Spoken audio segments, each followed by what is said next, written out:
Di video sebelumnya kita sudah bahas mengenai mengapa alasan orang perlu berinvestasi atau apa yang menjadi dasar kita perlu berinvestasi.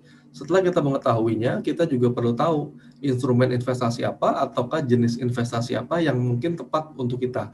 Karena setiap orang memiliki preferensi yang berbeda-beda, memiliki harapan untuk bisa investasi berkembang, timeline-nya berbeda-beda. Sebagai contoh, mungkin saya berharap investasi saya bisa didapatkan hasil dalam waktu 1 tahun.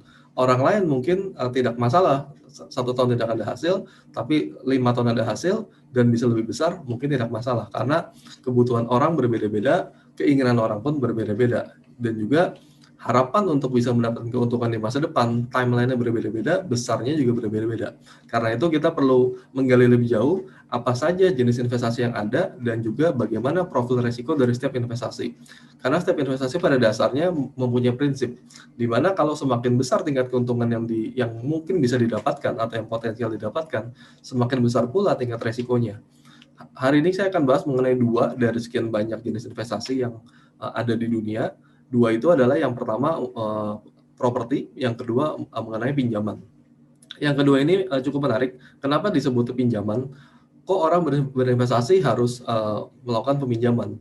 Sebenarnya tidak. Yang akan saya bahas kali ini adalah bagaimana kita sebagai pemberi pinjaman. Ya, jadi investasi ini bentuknya adalah kita memberikan piutang untuk orang lain. Mungkin kita tahu piutang dalam hal bisnis, tapi ini lebih dari itu. Piutang juga bisa diberikan bukan untuk bisnis saja. Yang pertama saya akan bahas dulu mengenai properti itu sendiri ya. Properti ini bisa dibilang adalah the mother of investment. Jadi investasi pertama yang ada di dunia adalah properti. Dari sejarah peradaban manusia di awal sampai saat ini, properti itu adalah menjadi suatu hal yang selalu diinvestasikan orang, menempati posisi paling pertama atau sekian dari sejumlah investasi paling besar bagiannya adalah properti. Orang-orang kaya di dunia, semua 10 orang terkaya di dunia pasti memiliki investasi properti dan porsi paling besar adalah memang di properti. Bahkan banyak sekali orang yang terkenal dalam bisnisnya, kalau kita lihat dari aset kekayaan yang dimiliki, bukan dari bisnisnya, tapi dari propertinya. Bagian terbesar dari aset mereka bukan dari bisnisnya, tapi dari propertinya. Properti ini kalau kita lihat di mungkin beberapa ratus tahun sebelum Masehi, properti ini sudah menjadi favorit dari berbagai kalangan investor.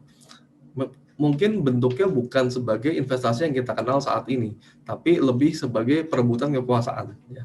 Jadi orang dengan sadar berusaha untuk mendapatkan tanah, sebidang tanah, mungkin luasnya relatif besar, karena pada waktu itu, pada zaman sebelum Masehi, jumlah tanah di dunia sangat banyak dan orangnya masih sedikit. Jadi ada orang yang rela untuk mengorbankan dana yang dia miliki, mungkin dia untuk berinvestasi dalam bentuk pasukan, kemudian dia menginvasi satu wilayah, itu adalah salah satu bentuk investasi properti juga. Cuman memang bentuknya agak sedikit berbeda karena pada waktu itu belum dikenal adanya yang namanya uang. Jadi setiap orang itu berusaha untuk mendapatkan lebih banyak wilayah yang bisa dikuasainya. Karena dengan dikuasai wilayah artinya asetnya semakin besar. Karena waktu itu belum ada aset-aset atau jenis investasi yang lain.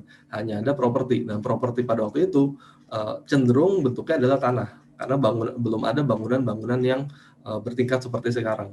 Nah, jadi properti ini pada dasarnya adalah investasi pertama dan akan selalu ada. The best investment on earth is earth. Jadi tidak ada investasi yang lebih baik dibanding properti itu sendiri. Karena jumlah lahan di dunia itu relatif sama. Ada beberapa mungkin reklamasi, tapi ya jumlahnya relatif kecil dibandingkan keseluruhan tanah yang ada. Tapi jumlah orang yang bertumbuh setiap tahun itu sangat besar. Sejarah mencatat bahwa peningkatan jumlah penduduk, jumlah kelahiran dibanding jumlah kematian selalu lebih banyak jumlah kelahiran. That's why untuk properti ini adalah suatu investasi yang sangat bagus. Orang butuh tempat tinggal. Dengan lahan yang sama, orang semakin banyak, maka secara tidak langsung nilai dari tanah itu sendiri akan semakin mahal. Nah, di masa modern ini mungkin properti lebih bervariasi, bukan hanya tanah saja, tapi juga rumah, ada apartemen, bangunan komersil, ruko, perkantoran, dan lain sebagainya. Tapi intinya investasi terbaik untuk saat ini dan saat mendatang, dan juga masa lalu. Kita belajar dari sejarah, investasi terbaik adalah di properti. Namun properti bukan hanya ada plusnya, tapi juga ada minusnya. Minusnya adalah properti ini tidak liquid. Dalam arti kalau misalkan kita ingin menjual properti, dalam arti kita punya tanah atau kita punya rumah, punya apartemen, kita mau menjual. Kita ingin menjual hari ini, belum tentu besoknya ada yang mau beli. Katakanlah besoknya ada yang mau beli, belum tentu orang langsung mau bayar, karena pastinya ada proses. Oh, saya mau si pembeli mau kredit bank, jadi dia akan mengajukan ke bank dulu. Proses pengajuan di bank bisa 1 bulan, sampai proses pembayaran harus ada penandatanganan di notaris, dan itu butuh proses juga. Akad kredit juga perlu waktu, jadi prosesnya akan menjadi panjang. Jarang sekali properti ada orang yang bawa duit tunai langsung mau bayar, oke saya mau bayar sekian. Itu akan sangat jarang. Walaupun ada, tapi persentasenya mungkin sekitar setengah sampai 1% dari keseluruhan transaksi properti yang ada. Jadi salah satu kelemahan properti adalah dia tidak liquid. Dan juga untuk properti ini tidak selalu harganya naik. Dalam arti ada satu siklus properti di mana harga itu bisa stagnan. Contoh kalau kita lihat di tahun 2015 sampai di tahun 2020 ini, harga properti cenderung relatif stagnan. Jadi kalau misalnya kita lihat di waktu yang lebih panjang lagi di 2009 sampai 2014, di jangka waktu 5 tahun, harga properti selalu naik. Orang berinvestasi di properti dimanapun, pastinya di daerah kota besar, dimanapun developer apapun pasti naik. Itu sudah menjadi standar, karena memang semua properti, baik itu untuk hunian, baik itu komersial, semua naik. Jadi memang ada masa-masa seperti itu, tapi ada masa-masa yang memang stagnan. Kita tidak bisa pungkiri itu, memang siklus properti selalu seperti itu. Nah, itu salah satu juga kelemahan properti. Dan kemudian untuk salah satu keunggulannya adalah untuk properti ada yang namanya capital gain dan ada yang namanya pendapatan dari sewa atau renting. Kalau untuk capital gain ini kita berharap setiap tahun harganya naik. Karena siklus properti ada saat di mana harganya cenderung stagnan. Jadi kalau kita jual ya harganya sama dengan harga sebelumnya. Artinya kita rugi karena ada faktor inflasi, di mana nilai uang sudah turun. Jadi kalau kita jual harga sama ya pasti sebenarnya kita rugi. Tapi ada satu hal yang menjadi dasar keuntungan, di mana adanya renting. Renting ini adalah sewa. Sewa ini setiap tahun harganya cenderung naik. Sekalipun tidak naik, setidaknya kita dapat dari penghasilan sewa yang tetap. Propertinya tetap milik kita, tapi uang dari sewa propertinya itu pasti lebih tinggi dibanding kita tempatkan di tabungan misalkan, atau apalagi kalau kita terapkan jadi uang cash saja. Nah, itu salah satu keunggulan dari properti. Jadi ada kelemahannya, dia tidak liquid, tidak mudah dijual, dan nilainya relatif juga lebih mahal. Kemudian untuk kelebihannya adalah dari sewanya tersebut. Nah, untuk yang kedua saya akan bahas mengenai investasi berbasis pinjaman. Contohnya seperti apa? Sebenarnya kita sudah mengalaminya mungkin di beberapa orang itu setiap hari kita sudah mengalaminya. Contoh kita masukkan tabungan ke bank atau deposito. Itu adalah satu bentuk investasi berbasis pinjaman sebetulnya. Cuman memang kita tidak sadari. Pada saat kita menempatkan uang di bank, sebetulnya kita meminjamkan uang ke bank tersebut. Karena nanti uang tersebut diolah sama bank, mereka misalkan mengucurkan kredit ke orang lain lagi, itu dasarnya adalah dana dari orang menempatkan deposito atau tabungan ke bank tersebut. Jadi sebenarnya kalau kita mendepositokan uang katakanlah 10 juta, artinya kita meminjamkan uang ke bank itu 10 juta. Dan bank itu dengan pintar bisa meminjamkan lagi ke orang lain dengan bunga pastinya, dan bunganya itu lebih besar dibanding bunga yang kita dapatkan dari kita meminjamkan ke bank. Sebagai contoh, kita pinjamkan ke bank, kita taruh di deposito, bunga yang kita dapat adalah 6%. Tapi bank meminjamkan kepada orang lain, bunganya bisa 12%, jadi 2 kali lipat. Jadi tanpa proses yang terlalu rumit, bank itu sebenarnya sudah mendapatkan keuntungan dengan meminjam dari masyarakat, kemudian menyalurkan lagi ke masyarakat, dan marginnya itu sangat besar. Itu salah satu untuk bentuk investasi dalam bentuk pinjaman. Jadi kita sebagai investor meminjamkan duit ke bank, ya. Walaupun secara hasil sebetulnya tidak terlalu bagus untuk si investor atau untuk kita yang menempatkan di bank. Tapi itu hanya sebagai salah satu contoh, setidaknya untuk deposito itu lebih tinggi bunganya dibanding kalau kita menempatkan sebagai tabungan biasa, atau bahkan kita tidak menempatkan di bank, kita taruh di rumah. Itu akan lebih merugikan lagi karena ada faktor inflasi tadi. Nah, kemudian selain deposito atau selain kita menempatkan di bank, ada juga bentuk investasi berbasis pinjaman, yaitu obligasi. Obligasi ini adalah kita meminjamkan sejumlah uang ke pemerintah, yang namanya obligasi pemerintah. Contoh di Indonesia namanya ORI, ya, Obligasi Retail Indonesia. Jadi kita membeli surat utang di mana kita yakin bahwa pemerintah nantinya setelah 1 tahun misalkan, atau setelah 5 tahun misalkan, akan mengembalikan dana yang kita tempatkan plus dengan bunganya. Biasanya untuk bunga kisarannya katakanlah 7-8%. Artinya dalam 1 tahun, misalkan kita membeli surat utang, obligasi biasanya disebut juga surat utang. Kita membeli dari pemerintah surat utang, kita sama dengan meminjamkan uang misalkan 10 juta ke pemerintah dalam bentuk surat utang, maka di 1 tahun kemudian 10 jutanya itu akan balik ke kita, bisa dicairkan plus sama dengan sejumlah bunga, ya, sebesar katakanlah kalau 7%, artinya sekitar 700.000. Itu salah satu bentuk investasi berbasis pinjaman dengan tipenya adalah obligasi atau hutang ke pemerintah. Ya, jadi kita meminjamkan ke pemerintah. Selain ke pemerintah, kita juga bisa juga memberikan pinjaman ke perusahaan swasta, yang bisa dikatakan adalah obligasi swasta. Ya, jadi ada beberapa perusahaan yang mereka ingin ekspansi.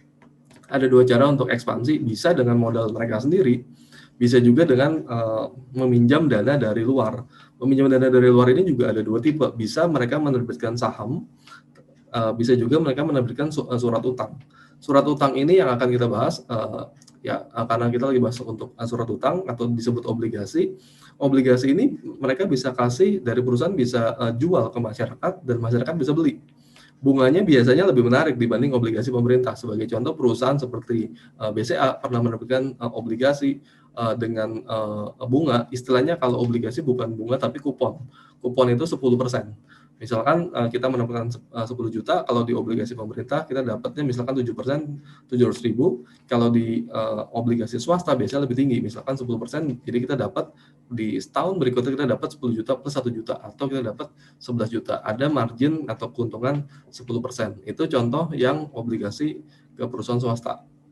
Dan kemudian yang terakhir ada juga yang sekarang lumayan happening adalah berbasis pinjaman ke peer-to-peer lending. Seperti mungkin kita sering dengar beberapa merek seperti Coinworks, seperti mungkin ada ya beberapa yang lain lagi yang cukup besar. Saya mungkin tidak bisa sebut semua fintech yang ada, tapi kebanyakan fintech yang beredar itu adalah peer-to-peer lending, di mana mereka sendiri tidak punya dananya, tapi dananya itu mereka himpun dari berbagai investor yang mau menempatkan dananya di mereka, kemudian mereka menyalurkan lagi ke orang yang mungkin lagi butuh pinjaman, lagi butuh dana. Contoh seperti kita mungkin sering dapat SMS pinjaman tunai bisa langsung cair instan dalam 1 hari. Itu adalah salah satu contoh peer-to-peer lending. Mereka menyalurkan pinjaman dan sumber dananya bukan dari dia sendiri, tapi sumber dananya dari masyarakat yang mau menjadi investor. Nah, keuntungannya apa dari investor ini? Investor ini bisa mendapatkan bunga atau tingkat keuntungan yang lebih besar dibandingkan deposito pastinya, dibandingkan obligasi pemerintah, dan dibandingkan juga obligasi swasta. Kalau untuk obligasi swasta biasanya bunganya atau kuponnya maksimal 15%. Tapi kalau untuk peer-to-peer lending, bunganya itu bisa mencapai 24%, dan bahkan saya tahu ada yang sampai 36%. Jadi secara persentase atau tingkat keuntungan ini besar sekali. Nah, yang kita perlu tahu adalah kita perlu mengetahui kredibilitas dari orang yang melakukan pinjaman. Biasanya di peer-to-peer lending itu kita sebagai investor, kita bisa masuk ke halaman website mereka, kita bisa menentukan kita mau menempatkan dana kita atau kita mau meminjamkan uang kita ke peminjamnya itu siapa. Jadi kita bisa tahu dulu. Misalkan orang yang meminjam itu profilnya adalah sebagai pedagang, atau mungkin sebagai orang yang untuk pembelian konsumtif, itu bisa beda-beda. Nah, kalau misalkan kita sudah melihat, oh profilnya sebagai pedagang, atau mungkin profilnya sebagai pebisnis, atau profilnya sebagai personal. Itu kita bisa menimbang faktor resikonya juga, dan kita juga bisa melihat apakah selama ini orang tersebut atau debitur tersebut atau peminjam tersebut sudah pernah melakukan pinjaman, bagaimana pembayarannya, kita bisa lihat di website mereka. Jadi ada kita bisa lihat di profil resiko dari masing-masing orang yang mau melakukan pinjaman. Nah, itu juga salah satu bentuk investasi sebetulnya, karena kita tahu kalau kita berinvestasi di peer to peer lending, hasil yang kita dapatkan potensinya itu lebih besar dibanding kalau misalkan kita menempatkan investasi di dalam bentuk misalkan tabungan atau obligasi. Jadi itu adalah beberapa kelebihan dari bentuk investasi di peer to peer lending. Nah, untuk video selanjutnya saya akan membahas juga mengenai bentuk investasi selain properti dan juga investasi berbasis pinjaman. Oke, saksikan video selanjutnya.